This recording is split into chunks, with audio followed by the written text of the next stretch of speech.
चरणारविन्दे सन्दर्शितस्वात्मसुखावबोधे सब संतन की जय जय जय रघुवीर। आज आपण 10व्या अध्यायाला सुरुवात करणार आहोत। 9वा विलक्षण असा अध्याय आपण पाहिला।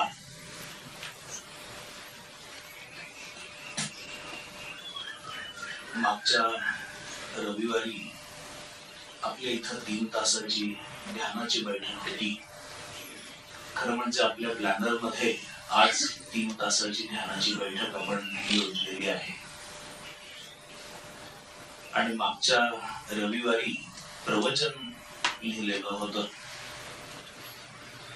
पूर्वनियोजित कार्यक्रमामुळे मला जुन्नरला जायचं होतं आणि प्रवचनामध्ये 3 आठवड्याचा खंड पडू नये म्हणून ही 3 तासाची ध्यानाची बैठक मागच्या रविवारी आपण घेतली।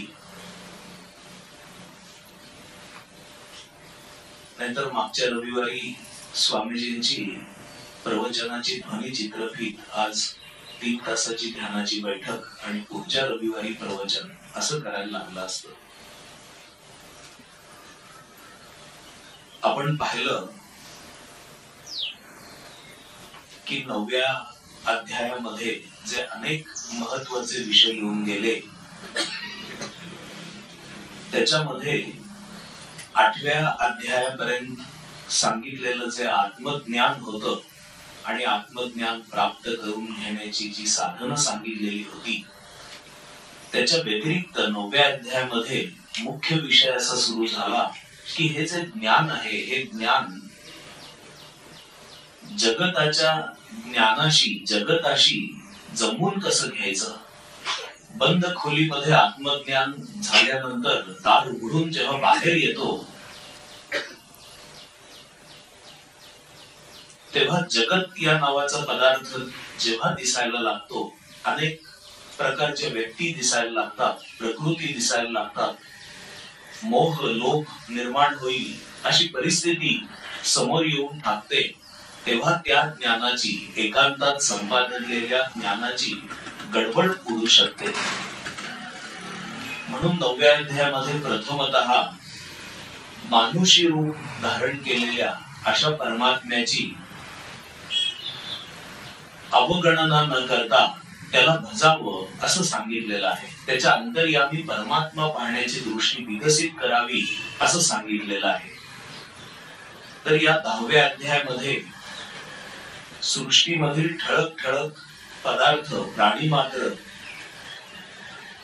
यांच्या ठिकाणी परमात्मा पाहायला शिकवलेला आहे। 9वा अध्याय मुख्यतः अव्यक्त अशा मूळ परमेश्वरापासून व्यक्त असं जगत निर्माण झालं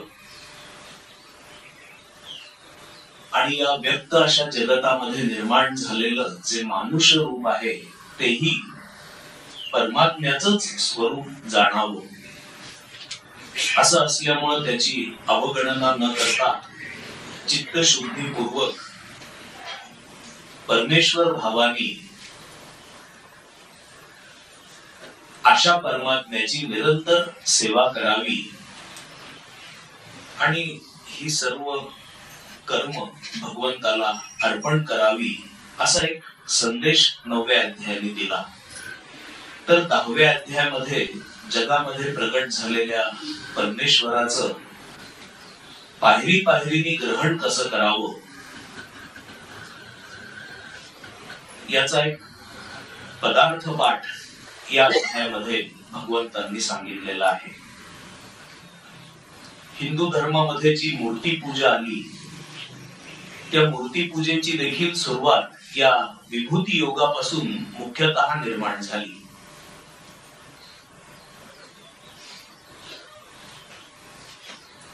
भगवंताच्या आधी देखील मूर्ती पूजा होती, पण मूर्ती पूजेचं जे तत्व होतं ते तत्व भगवंतांनी विस्ताराने या अध्यायापासून सांगितलं.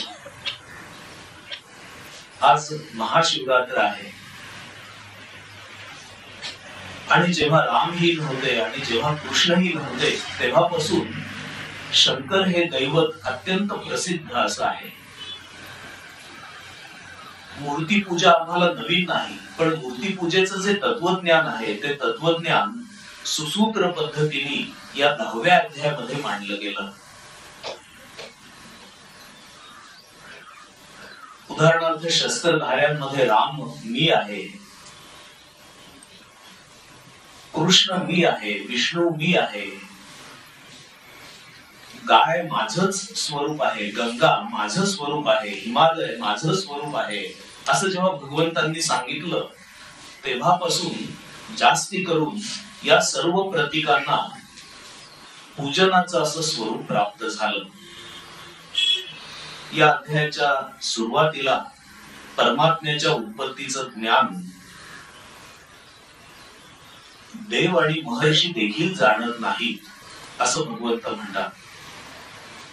याचं कारण देव आणि महर्षी यांचं आदी कारण मी आहे असं भगवंत म्हणतात. देव आणि महर्षी यांची उत्पत्ती परमात्म्यापासून होते. त्यामुळं उलट फिरून आपल्या जन्माच्याही आधीच्या गोष्टी देव आणि महर्षी देखील जाणत नाहीत. जसं ज्ञानेश्वर महाराज म्हणतात की मूल जसं आईचं वय जाणू शकत नाही, तसं देव आणि महर्षी देखील परमात्म्यापासून निर्माण झालेले असल्यामुळं ते बाकी सर्व जरी जाणत असले तरी परमात्म्याला जाणू शकत नाही. परमात्म्याचा आदी ते जाणू शकत नाही. भगवंत असं म्हणतात की यो माम अजम अनादिंच वेत्ति लोक महेश्वरम असमूढ समर्थ्येषु सर्व पापै प्रमुच्यते. मी म्हणजे परमात्मा, पृथ्वी आदी सर्व लोकांचा महान असा ईश्वर असून मला जन्म नाही आणि मला आदी म्हणजे आरंभ नाही असं जो जाणतो असमूढ समर्थ्येषु सर्व पापैहि प्रमुच्यते, तो मनुष्यांमध्ये मोह विरहित होऊन सर्व पापांपासून मुक्त होतो. परमात्म्याला जो अज आणि अनादी आहे आणि सर्व लोकांचा महान ईश्वर आहे असं जो जाणतो, तो परमात्म्याला अशा तऱ्हेने जाण्याच्या आधी आपल्या आत असणारा परमात्मा जो अनादी आहे, अव्यय आहे असा जाणतो. आणि आत्म्याच्या ठिकाणी, स्वरूपाच्या ठिकाणी परमात्म्याला जाणल्यामुळं सर्व जगताच्या ठिकाणी भरून राहिलेल्या परमात्म्याचं त्याला व्यापक असं ज्ञान होतं आणि त्यामुळं तो मोह विरहित असा होतो.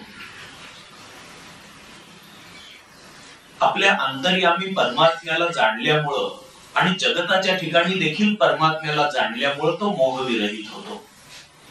एका बाजूने त्याची देह बुद्धी जाते.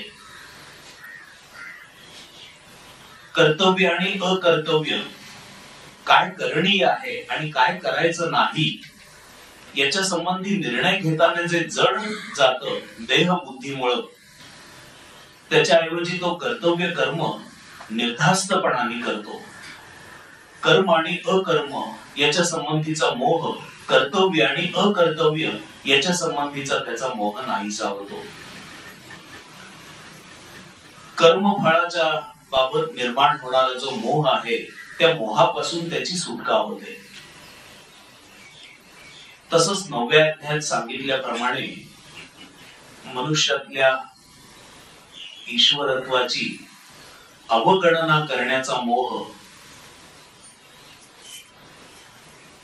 दूषण देत असतो. कोणी बुद्धीने कमी आहे, कोणी वेडा आहे, कोणी मूर्ख आहे, कोणी युजलेस आहे.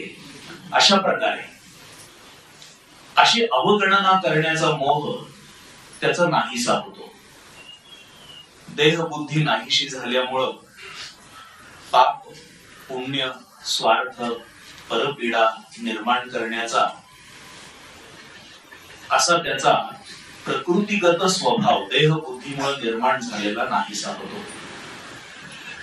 कर्तव्य अकर्तव्य निर्णयाबद्दलचा मोह गेल्यामुळं घोर कर्म करत असताना आपण पाप कर्म करतो आहोत असा भाव नाहीसा होतो. अर्जुनाचा तोच भाव होता, ज्या भावामुळे भगवद्गीता सांगायला सुरुवात झाली.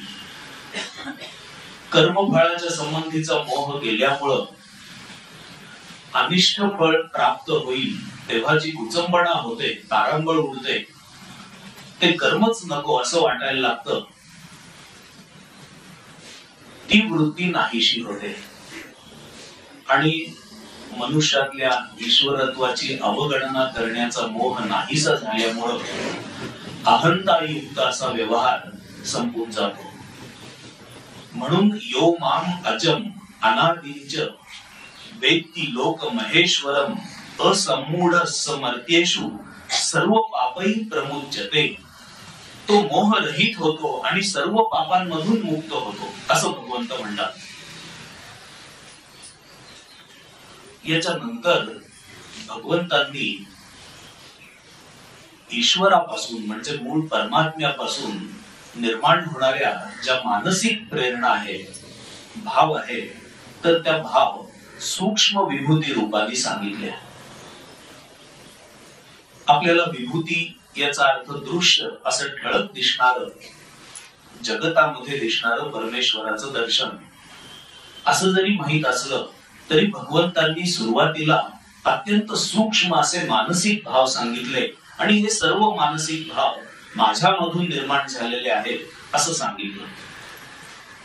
बुद्धी ज्ञानम असमोहा क्षमा सत्यम दम क्षमा सुखम दुःखम भवो भावो भयम च अभयमेव च अहिंसा समता तुष्टिः तप ज्ञानम यशो यशः भवन्ति भावा भूतानां मत्त एव पृथक विधाः.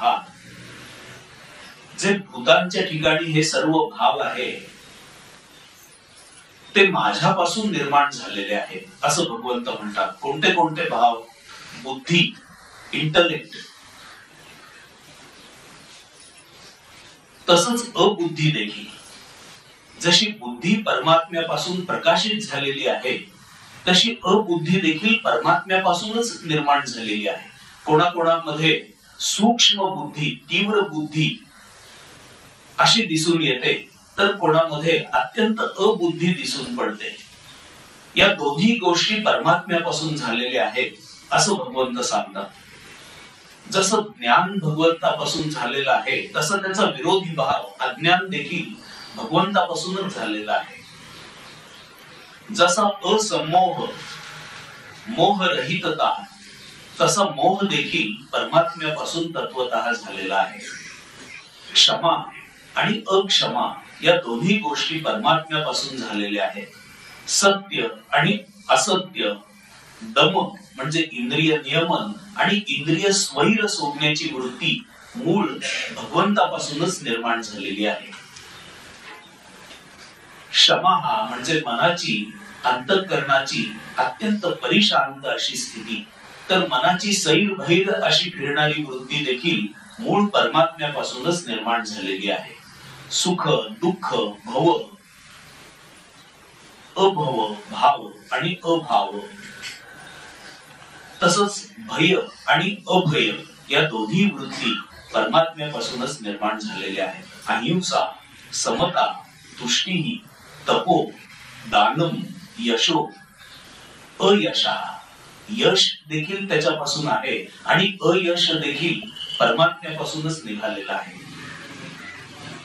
त्याला वाटतं म्हणून तो एखाद्याला यश देतो आणि त्याला वाटतं म्हणून तो कोणाला यश देत नाही असं देखील घडू शकतं.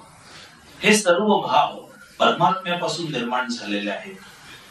जसं अहिंसा, समता, तुष्टी, तसं हिंसा, विषमता, अतुष्टी, अतपस्विता, अदानम हे भाव देखील परमात्म्यापासून निर्माण झालेले आहेत.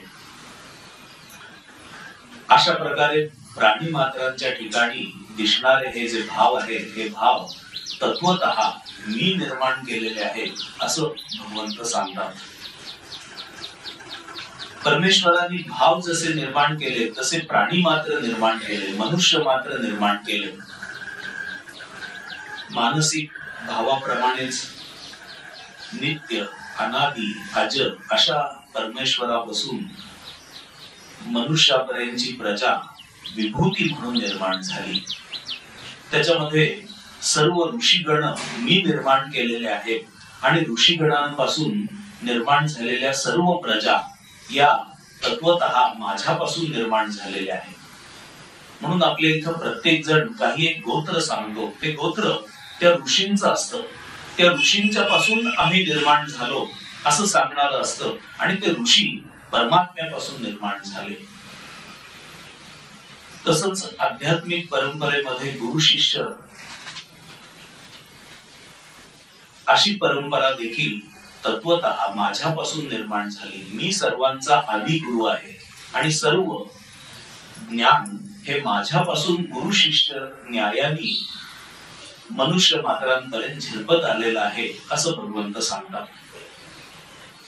अशा प्रकारे सर्व समाज, सगळ्या आध्यात्मिक परंपरा आणि त्यांच्या ठिकाणी राहणाऱ्या मानसिक परंपरा म्हणजे भाव, जे मगाशी आपण पाहिले, बुद्धी, ज्ञान, असमोहा इत्यादी, या सगळ्या परमात्म्याच्याच विभूती आहेत असं भगवंत सांगतात.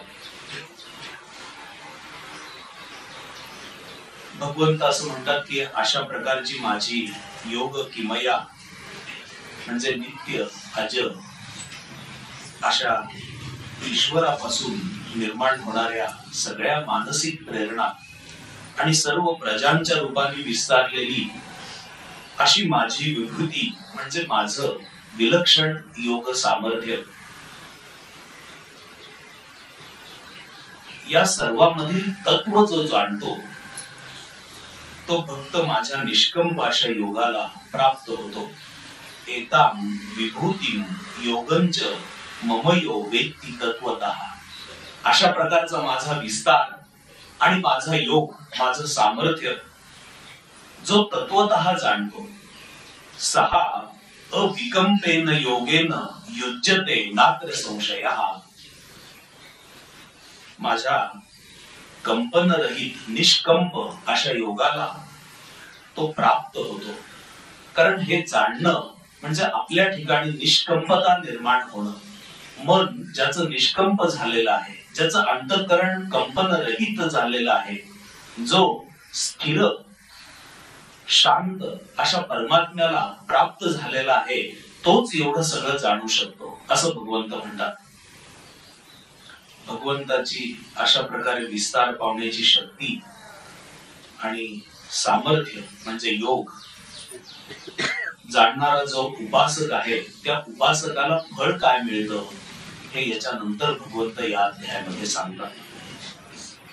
भगवंत असं सांगतात की त्याला प्रथम असं लक्षात येतं की अहम सर्वस्य प्रभवो, मी सर्वांचं उत्पत्ती स्थान आहे असं त्याच्या लक्षात येतं. माझ्यापासून हे सर्व निर्माण झालेलं आहे हे त्याला समजतं.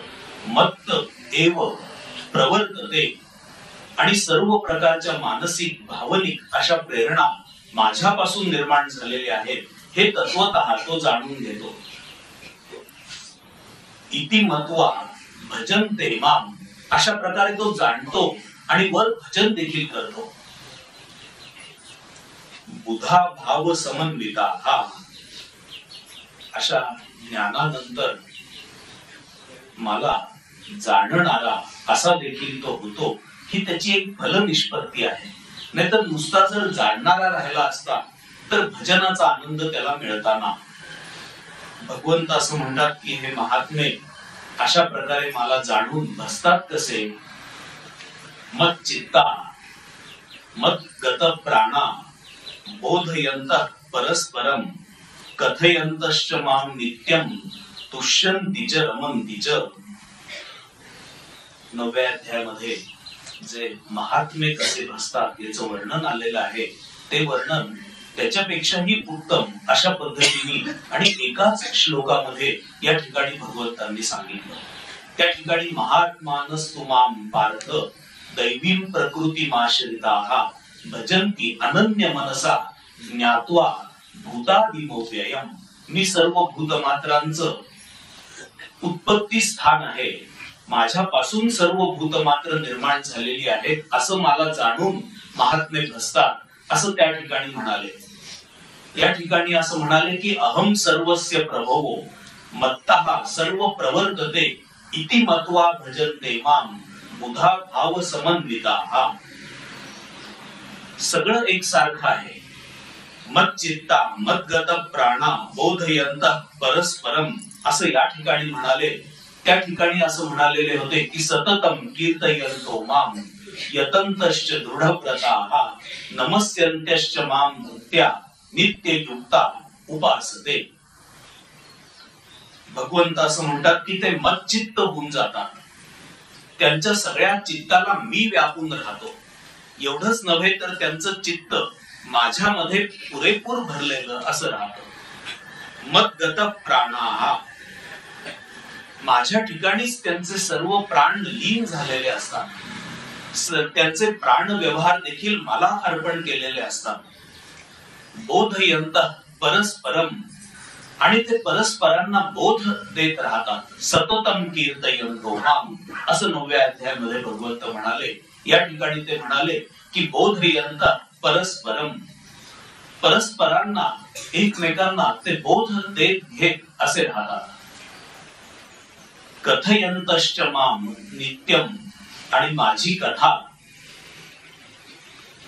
माझं चरित्र, माझे गुण, माझं तत्व सर्वांना सतत सांगत राहत तुष्यन्तीच रमन्तीच ते मोठे संतुष्ट होऊन राहतात आणि याच गोष्टीमध्ये ते रममाण झालेले असतात.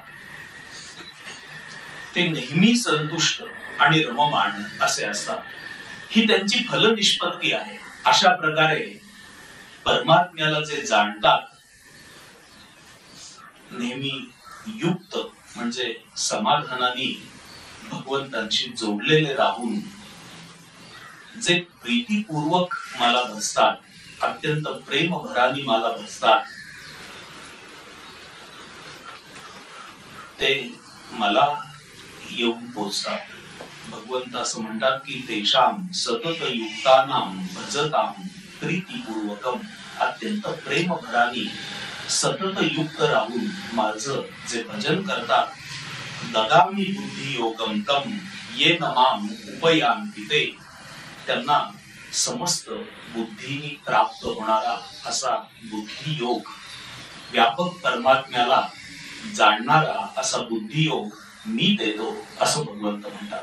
9व्या अध्यायामध्ये जे आश्वासन आहे त्या आश्वासनाचीच पुनरुक्ती या ठिकाणी भगवंतांनी केली. भगवंत 9व्या अध्यायात म्हणाले अनन्याश्चिंतयन्तो मां ये जनाः पर्युपासते तेषां नित्याभियुक्तानां योगक्षेमं वहाम्यहम्. या ठिकाणी भगवंत म्हणाले तेषां सतत युक्तानां भजतां प्रीतिपूर्वकम ददामि बुद्धी योगम तम येन मां उपयान्ति ते.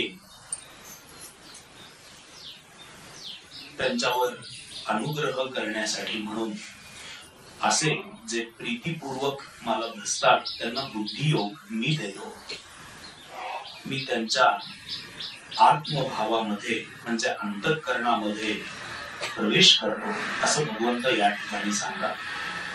आणि अंतःकरणामध्ये प्रवेश करून तेजस्वी अशा जणू ज्ञान दीपानी त्यांच्या अंतरी असणारा अज्ञानापासून उत्पन्न झालेल्या अंधकाराचा नाश करणारा असा मी होतो, असा एक दिलासा भगवंत या ठिकाणी देतात.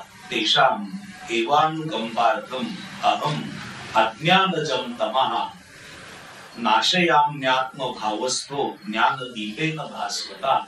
अत्यंत विलक्षण असा हा देखील अध्याय आहे. एवढं भगवंत बोलत असताना अर्जुन भगवंतांची स्तुती करायला लागतो.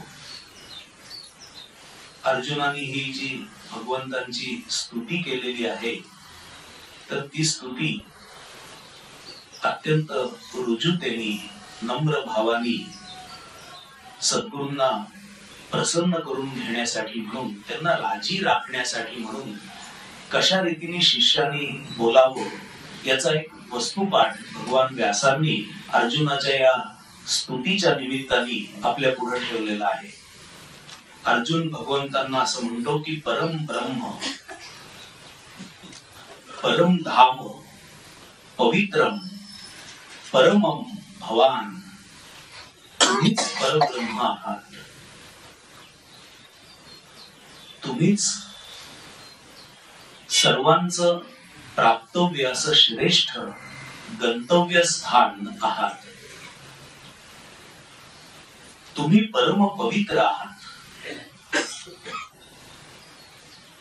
पुरुषम शाश्वतम दिव्यम आदिदेवम अजम विभुम. आपण दिव्य आणि शाश्वत असे पुरुष, आदिदेव, अजन्मा, सर्वव्यापी असे आहात. आहुस्त्वाम ऋषय सर्वे देवर्षिर नारदस्तथा असितो देवलो व्यासः स्वयंचैव प्रविशिमे. तुम्हाला सगळे ऋषी, नारद, असित, देवल आणि व्यास ही तुम्ही असेच आहात असं म्हणतात. परम ब्रह्म, परम धाम, पवित्रम, परमो भवान असेच तुम्ही आहात असं सर्व वर्णन करतात. आणि त्याच्याही वर जाऊन तुम्ही स्वतः देखील आपल्या स्वतःविषयी याच प्रकाराने सांगता आहात. सर्वम एतत् ऋतं मन्ये यन्माम वदसी केशव. हे जे तुम्ही सर्व सांगता ते मी सत्य मानतो आहे. हे भगवन, तुमची व्यक्ती म्हणजे तुमचं मूळ देवांना देखील माहित नाही. नाही ते भगवन व्यक्तीम विदुः देवा न मानवाहा. मग माणसं जाणणार नाहीत, मानव जाणणार नाहीत याच्यात तर कोणताच संशय नाही. स्वयं एव आत्मनात्मानं वेत्थत्वं पुरुषोत्तम भूत भावन भूतेश देव देव जगतपते. हे सर्व भूत मात्र उत्पन्न करणाऱ्या अशा भूतेशा, देव देवा, जगतपते, तुम्हीच हे पुरुषोत्तमा स्वतःच आपण आपल्याला जाणण्यासाठी केवळ समर्थ आहात.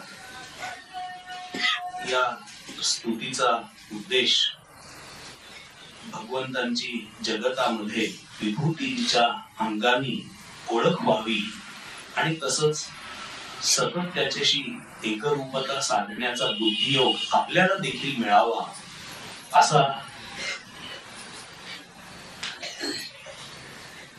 आणि मग त्याच्या पाठोपाठ अर्जुनाने विभूती दाखवण्यासाठी म्हणून भगवंतांना, विभूती सांगण्यासाठी म्हणून भगवंतांना प्रार्थना केली.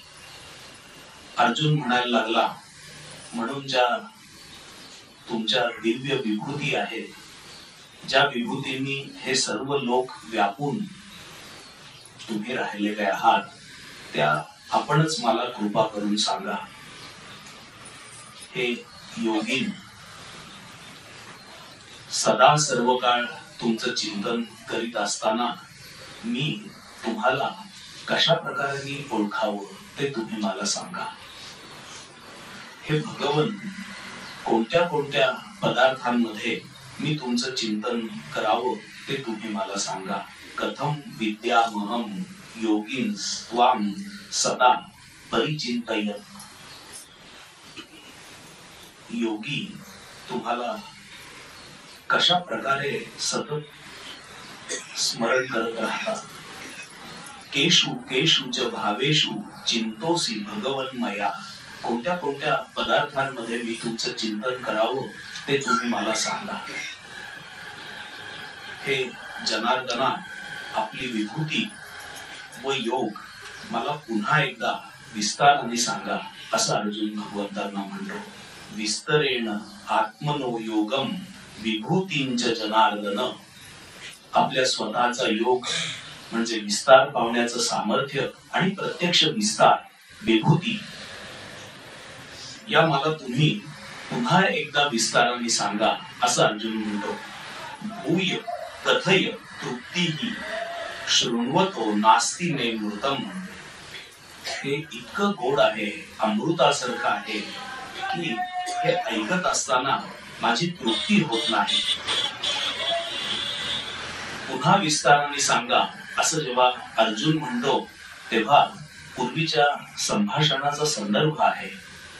पूर्वी 7व्या अध्यायामध्ये विभूती योगाची प्रस्तावना भगवंतांनी केलेली होती.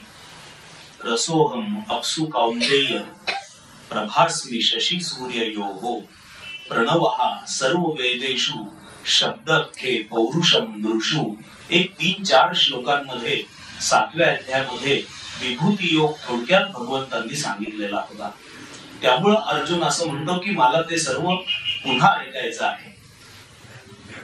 बीजम माम सर्वभूतानां विद्धि पार्थ सनातनम. 7व्या अध्यायामध्ये सांगितलेलं होतं.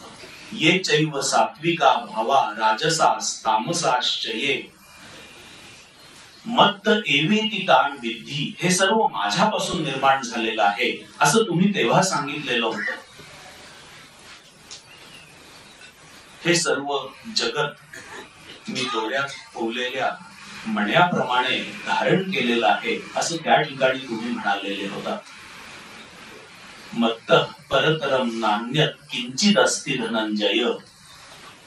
मयि सर्वमिदं प्रोतम सूत्रे मणिगणा इव. जसं सूत्रामध्ये मणी धरून ठेवावे, ओवले जावे, तसं हे सर्व जगत मी धरून ठेवलेलं आहे असं तुम्ही या जगताबद्दल विभूती म्हणून सांगितलेलं होतं. ते आता विस्ताराने मला पुन्हा एकदा सांगा.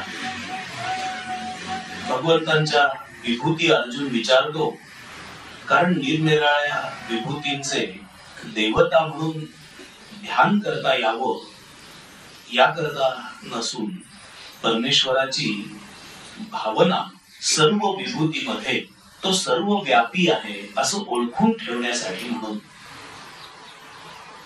परमेश्वराच्या या निरनिराळ्या विभूती निरनिराळ्या देवता आहेत असं मानणं मात्र अल्पबुद्धीचं लक्षण आहे असं विनोबा आणि लोकमान्य एका ठिकाणी म्हणतात. कारण 7व्या अध्यायामध्ये अंतवत्तु फलम तेषाम तद्भवती अल्पमेधसाम देवान देव यजो यान्ति मद्भक्ता यान्ति मामपि असं भगवंतांनी सांगून ठेवलेलं आहे. म्हणून या विभूती वेगळे वेगळे स्वतंत्र देव आहेत अशा पद्धतीने अर्जुन विचारत नसून मूळ परमात्माच कशा रीतीने विस्तारलेला आहे हे अर्जुनाला जाणून घ्यायचं आहे. निरनिराळ्या विभूती या निरनिराळ्या देवता आहेत असे मानणारे मला न मिळता त्या त्या देवांना प्राप्त होतात. मात्र एकच परमेश्वर सर्व ठिकाणी आहे हे ओळखणारा मला येऊन मिळतो. या दोन दृष्टीत परमार्थतः अत्यंत मोठा अंतर असल्यामुळं भगवंतांना 7व्या अध्यायात आणि पुढं 9व्या अध्यायामध्ये यान्ति देवव्रता देवान पितृन यान्ति पितृव्रताः भूतानि यान्ति भूतेज्या यान्ति मद्या जिनोपिमाम असं 9व्या अध्यायामध्ये भगवंतांनी सांगितलं. तेच कायम राखून या विभूती सांगायच्या आहेत. या विभूती स्वतंत्र देवता स्वतंत्र सामर्थ्यशाली देवता म्हणून न मानता परमात्म्याचाच विस्तार म्हणून पाहाव्यात अशा बोधाने भगवंत अर्जुनाला सांगत आहेत. आणि मग या अध्यायाचा मुख्य विषय असलेल्या विभूती योगाच्या कथनाला भगवंत या ठिकाणी सुरुवात करतात. ते असं म्हणतात की बरं आता ज्या माझ्या दिव्य विभूती आहेत त्यापैकी हे कुरुश्रेष्ठा मुख्य मी तुला सांगतो.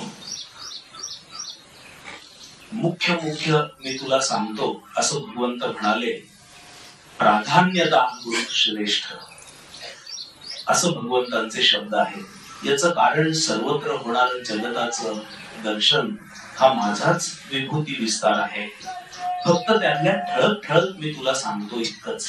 हंत ते कथयिष्यामी दिव्या ही आत्मविभूतया. तर बरं तू ऐक, मी तुला सांगतो माझ्या दिव्य अशा आत्मविभूती मी तुला सांगतो.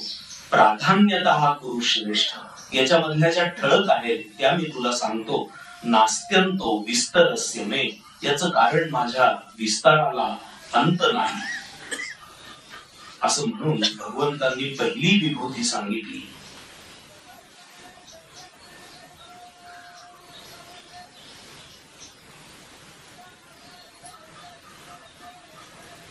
भगवंत असं म्हणाले की अहम आत्मा गुडाकेश सर्व भूताशय स्थिता.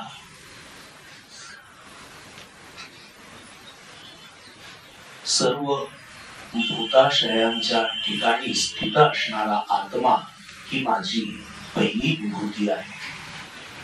फक्त मनुष्य मात्रच नव्हे तर सर्व चित्र विचित्र अशा बाह्य रूपातील जी भूत मात्र आहेत त्यांच्या अंतर्यामी असणारा जो आत्मा आहे ती माझी विभूती.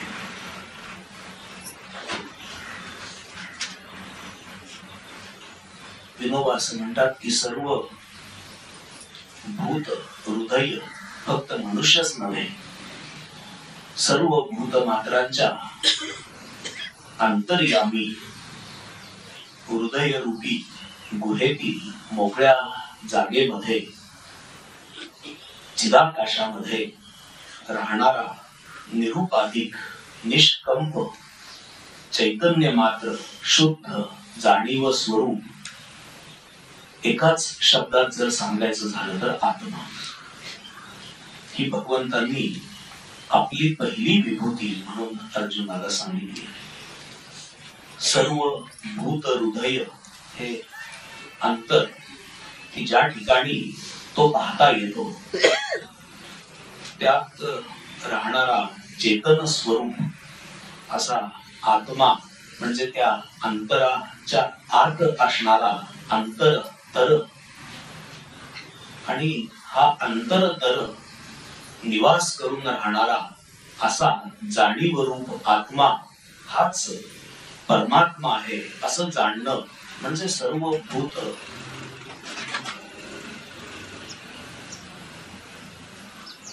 हृदयामध्ये वास करून राहणारा अंतरतम असा परमात्मा स्वतःच्या चित्ताच्या शोधनानंतर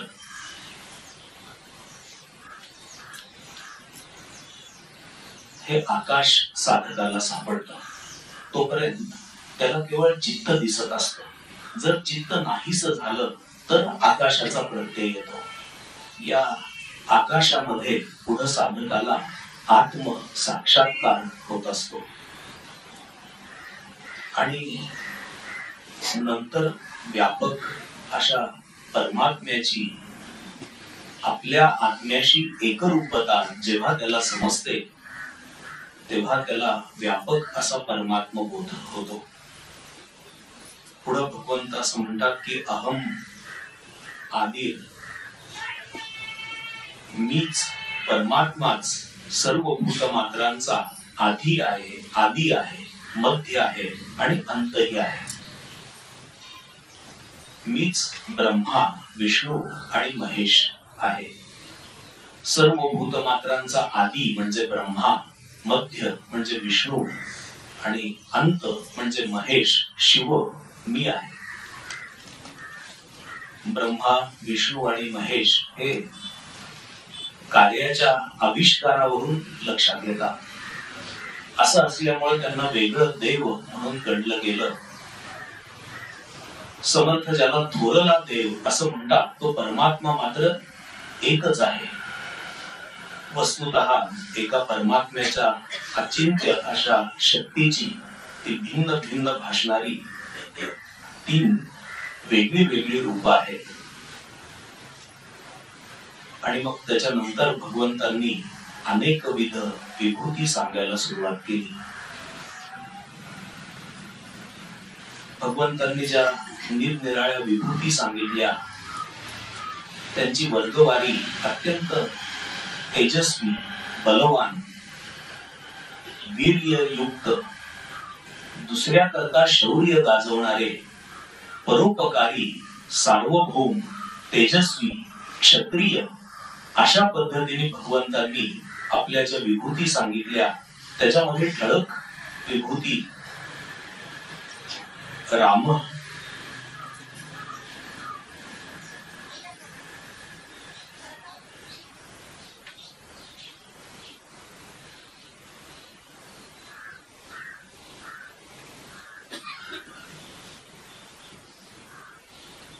शस्त्रभृतामहम,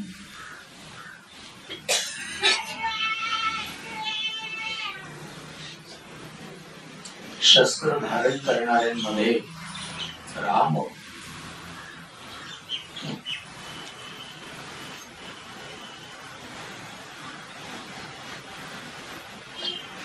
मी आहे असं भगवंत म्हणाले.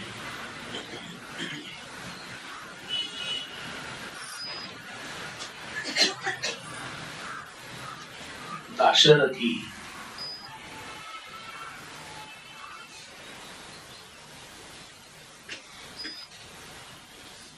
वृत्तीने साधू,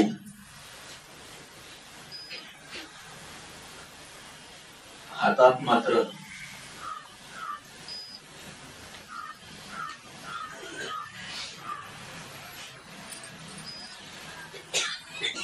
ज्याच्या शस्त्र आहे असा साधू वृत्तीचं आणि निर्भयतेचं मूर्तिमंत प्रतीक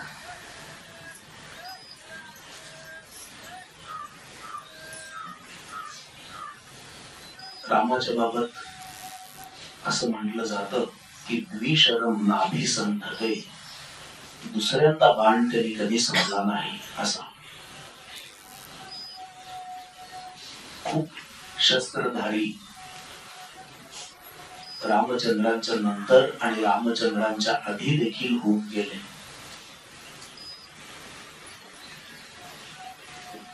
सज्जनांच्या कल्याणासाठी, रक्षणासाठी देखील लढणारे, शौर्य गाजवणारे अनेक वीर होऊन गेले. स्वतः गोपाळ कृष्ण देखील अतुलनीय योद्धे होते. अर्जुन फार मोठा योद्धा होता. भीष्म होते, परशुराम होते.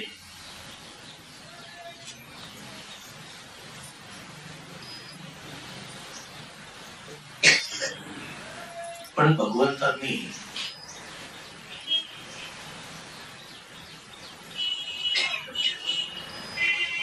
शस्त्र धारण करणाऱ्यांमध्ये विवेकाने ज्यांनी कायम शस्त्र चालवलं त्या रामचंद्रांचा उल्लेख केलेला आहे. आणि स्वतःचा उल्लेख वृष्णी नाम वासुदेवोस्मी असा केलेला आहे. वृष्णी कुलोत्पन्न,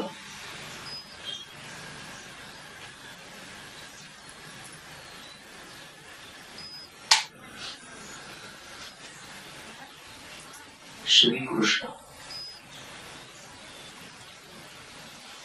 वृष्णींमध्ये म्हणजे वर्षाव करणाऱ्यांमध्ये, अर्थात ज्ञानाचा वर्षाव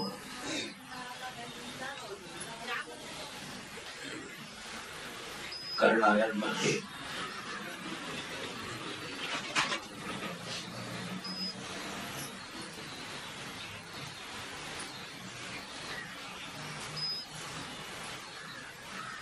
जगद्गुरु कृष्ण ही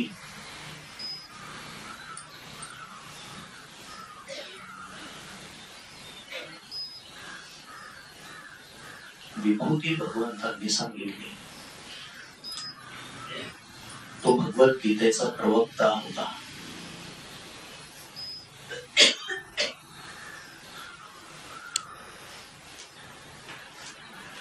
जो परमभक्त भक्ती करता म्हणून प्रसिद्ध असलेली निर्भयतेची मूर्ती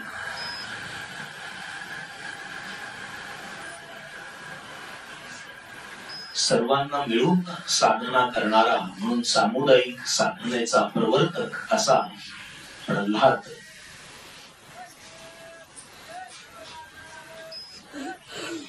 ही भगवंतांनी आपली स्वतःची विभूती म्हणून सांगितली. पुढच्या वेळेला उरलेल्या ज्या विभूती आहेत त्या विभूतींबद्दल आपण पाहूया. अत्यंत गोड, अत्यंत भाव निर्माण करणाऱ्या अशा या सगळ्या विभूती त्यांचं नुसतं स्मरण जरी झालं तरी देखील चित्ताला एक प्रकारे पवित्रता प्राप्त होते. असं मोठं हे भगवद्गीतेतलं असणारं गोड असं दालन आहे, अत्यंत पवित्र असं दालन आहे की ज्याच्यामध्ये आपण आत प्रवेश केलेला आहे. पुढच्या वेळेला आपण उरलेल्या विभूती पाहूया. हरी ओम तत्सत. विठ्ठल विठ्ठल.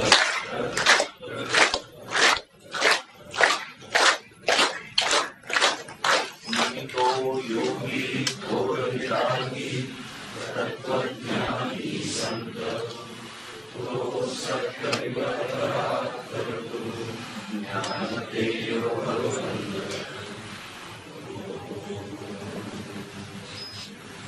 ओम ईशावास्यं इदं सर्वं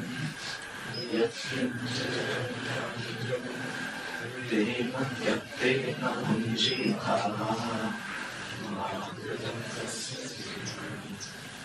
ओम शांति शांति शांति.